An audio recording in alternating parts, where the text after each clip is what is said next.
الليدر والزعيم ستيفن جيرارد. ليفربول بدي يحسن هدف لا مش ممكن ايها الماتادور. توريس يهرب يدخل راس دفاعات الريال تنكشف وتفتح وتنحل، ولكن توريس يهدر الهدف الاول. مش ممكن، راهن الجميع على توريس، لكن شوف الباراد، شوف في مباراة صعبة جدا على الفريق الابيض. الفريق الاسباني يعاني بكرة جديدة ولا احلى. الماسكيرانو الارجنتيني يضرب، نفس اللغة فاهمها، بنفس اللغة تتحدثان، بنفس المفردات والالفاظ تتكلمان. ماسكير من 96 يلعب في نادي ليفربول، خطيرة جدا، ممكن الانطلاق، شوف الضغط والهدف اكيد الان، الهدف لا يضيع.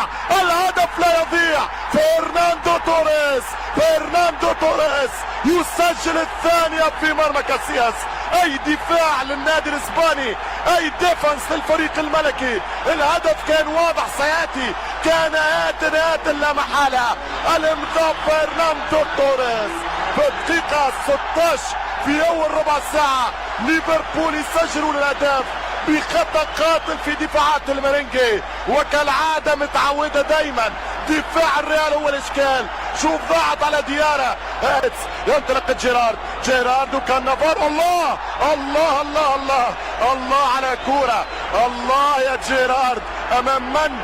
امام البالون دور ل 2006 لاعبين والفريق الخاسر. تمشي كورة اخرى ليفربول خطيرة، كاسيا للروح الانجليزية. ينطلق توريس، يمر بابداع، يبدع الفريق الاحمر. جيرارد والثاني. مش ممكن. ملايين المدريديين توكل في هذه اللحظة كاسياس للدفاع عن عراقة الابيض، الدفاع عن اسطورة البلانكو. شوف توريس ماذا يفعل، سامحني يا راموس، يتعدى جيرارد. ما فيش حد احسن من ريتس، ما يحبش المسافات الطويلة، ما يحبش سيلاسي ناثوبي، ما يحبش فوني الفنلندي. وركلة جزاء على المدريديين، بينالتي على جابريل هاينس المساعد. هذه الطريقة، هذه اللقطة، هذه التوزيعة قاسية شوية يا السيد الحكم. جيراردو والحارس كاسياس، كيف ستكتب، كيف ستلعب؟ من اخر كلام الليفر اذا يسجل دور الثمانية يا ستيفن، اذا يتصدى لها كاسياس ممكن تشكل من عرش المباراة. لذلك هي الدعوات. جيرارد والثاني، جيرارد في الجول في المرمى 2. ليفربول 2-0، اقل من نص ساعة الليفر يخلص الملف الاسباني. هدفين ل0 في اول 27 دقيقة. ممكن بقطع النظر عن الحديث عن بينالتي موجودة او لا، كل وردوده، كل ورايه، كل وتفسيراته، كل وتبريراته. انجليز، كرة خطيرة للاسبان، خطيرة، توزيع عرضية وهدف يضيع. مش ممكن، ضاعت الكرة على شنايدر. فما كل شيء يبقى موجود مع الكبار، لكن فريق ليفربول يسجل الثالث. جيرارد ينهي المباراة. خلاص، مبروك للحمر الدوري الربع نهائي بجدارة. ما فيش كلام. في وقت تحكي على كاسياس، سبحان الله، في وقت نحكي بعناوين على إيكر كاسياس. ما يحدث يا راموس، لا تغضبوا أيها المدريديين يا معشر الملوك والريال المدريدي، لا تغضبوا هذا المساء.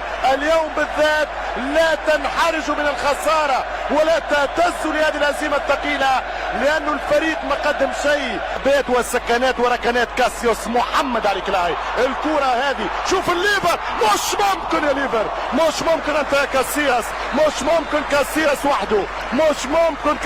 وحده. عرض قوي في وقت الحديث، يعني شوف في لغة الملاكمة ذاك المكان سيجد زميل. شوف الكرة الأخرى عن طريق اللعب من باب الخطير، والهدف الرابع يضيع. ممتاز جدا من ماتادور فرناندو توريس. نشوف مليمترية الكرة، ناس عارفة بعضها، ناس قارية لعب، إمكانية خطيرة جدا، فرصة والحارس كاسياس. الله يا كاسياس. الريال يلعب كرة الراسية خطيرة جدا وهدف لكن الحكم يعتبرها لمسة يد المساعد على إيجوان. يلعب على الوتر الحساس، خرج لهم الازرق ايفرتون، لكن مع عذري واعتذاراتي للعشاق لإيفرتون، شتان بين هذا وذاك. والرابع بالاربعه يا ميرينج كثير، بالاربعه يا ريال كثير، بالاربعه يا ليفربول كبير. 4-0 من دوسينا. دوسينا دخل ليدق الحصون البيضاء، دخل ليسجل اسمه في ليلة حمراء. الهدف الرابع عن طريق دوسينا. كورة 2، الباس الثالث، التمريرة الرابعة للهدف الرابع. مفيش دفاع والصعود لممثل الانجليز. هل يكونوا 4 مثل العام الماضي ام سيخرج منهم فريق، ام سيتخلف عن الركب فريق؟